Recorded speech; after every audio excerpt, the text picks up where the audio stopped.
Cicinho, não sei nem como começar essa resenha, porque olha, embora a luz pareça que deixar meu cabelo mais branco, eu sou só um mês mais velho que você, mais novo que você, até.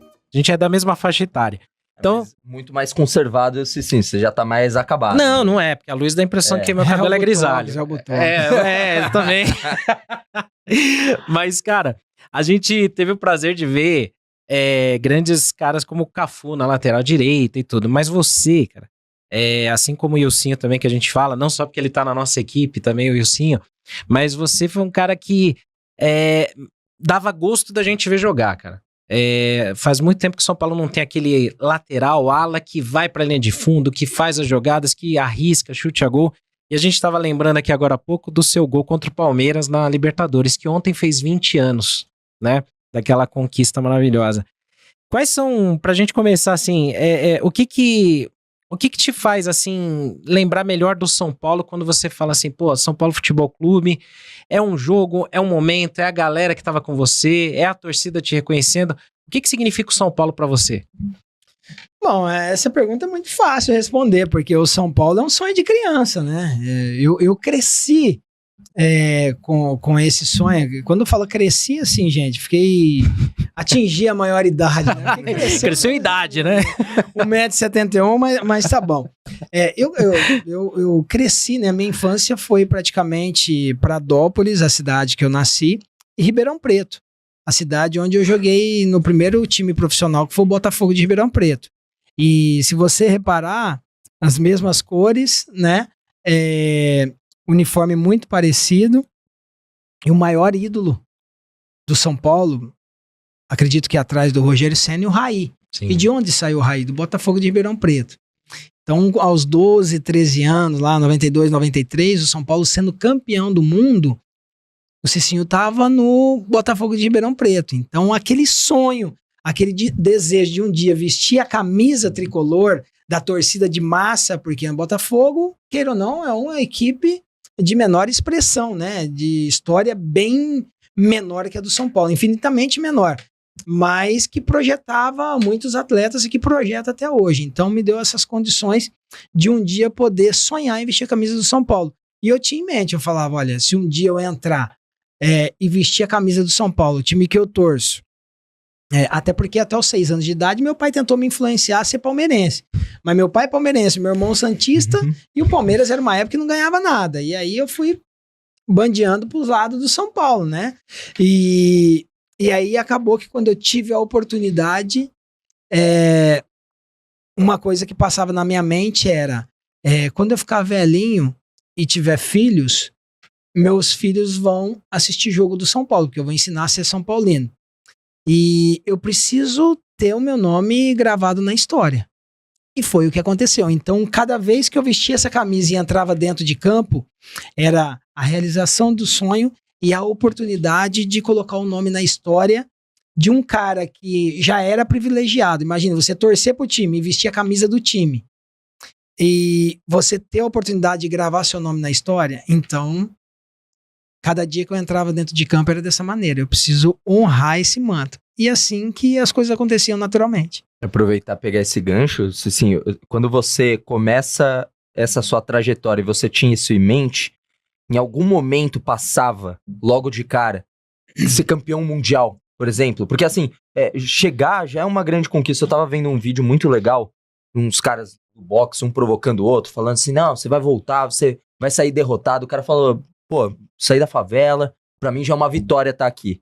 Pra muitos, você fala assim, pô, jogar no São Paulo já é uma vitória porque eu sou São Paulino, pô, nem todo mundo tem essa oportunidade, é muito excludente o futebol brasileiro, né? A elite são poucos que atingem.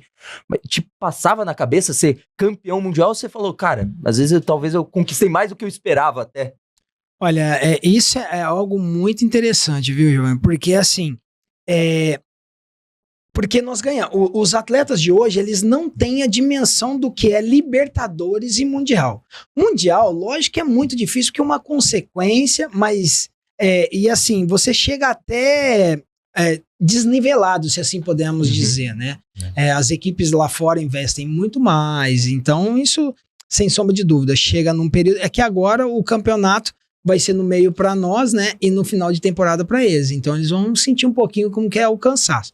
Mas assim, ganhando a Libertadores e o Mundial, com a cabeça de hoje, e é isso que precisa passar para esses atletas, eu vesti a camisa do São Paulo, se eu tivesse ganho 10 brasileiros, 20 paulista, e não tivesse ganho Libertadores e Mundial, provavelmente seria frustrado.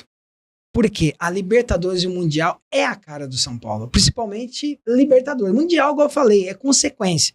Lógico que eu tô falando porque eu ganhei. Então eles não sabem o que é isso. Talvez o cara ganhar 3 brasileiros vai estar na história do São Paulo. Mas não é a mesma coisa do que ganhar uma Libertadores e um Mundial. Entendeu? Então é isso que os atletas de hoje precisam mentalizar. O prazer de poder representar essa camisa nessas competições. Então, eu tive esse grande privilégio e sou muito realizado. Nunca ganhei brasileiro pelo São Paulo, mas sou realizado. Entendeu? Eu ganhei um paulista, uma Libertadores e um Mundial, mas o meu nome vai estar na história. Daqui a pouco vai ser tetra Libertadores e tetra Mundial, beleza, mas o tri, eu tô lá.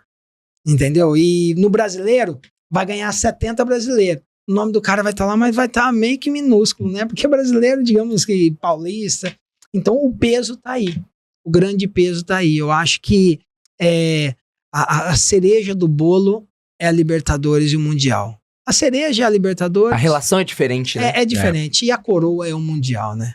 Sim. Então não tem. Olha o privilégio que eu tenho. Imagina, eu tô falando com 2 torcedores do São Paulo. Sim. Imagina você vestir a camisa e ganhar os principais títulos.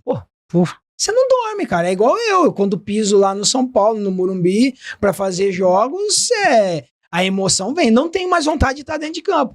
Mas eu relembro tudo que eu passei ali. Então, você não fez essa escolha, né? Mas se você pudesse fazer uma escolha assim, ganhar 3 brasileiros ou uma Libertadores e um Mundial. Não, 70 brasileiros ou uma Libertadores, uma Libertadores. Então. Não, ver eu lembro muito da recepção do Mundial, como foi, parou a cidade. Eu costumo brincar, né? A cidade de São Paulo parou 3 vezes, 2 por coisas ruins, né? Ou Ayrton Senna, né? Quando morreu, aquela história lá do crime lá que travou a cidade lá na Copa do Mundo, e quando São Paulo chegou.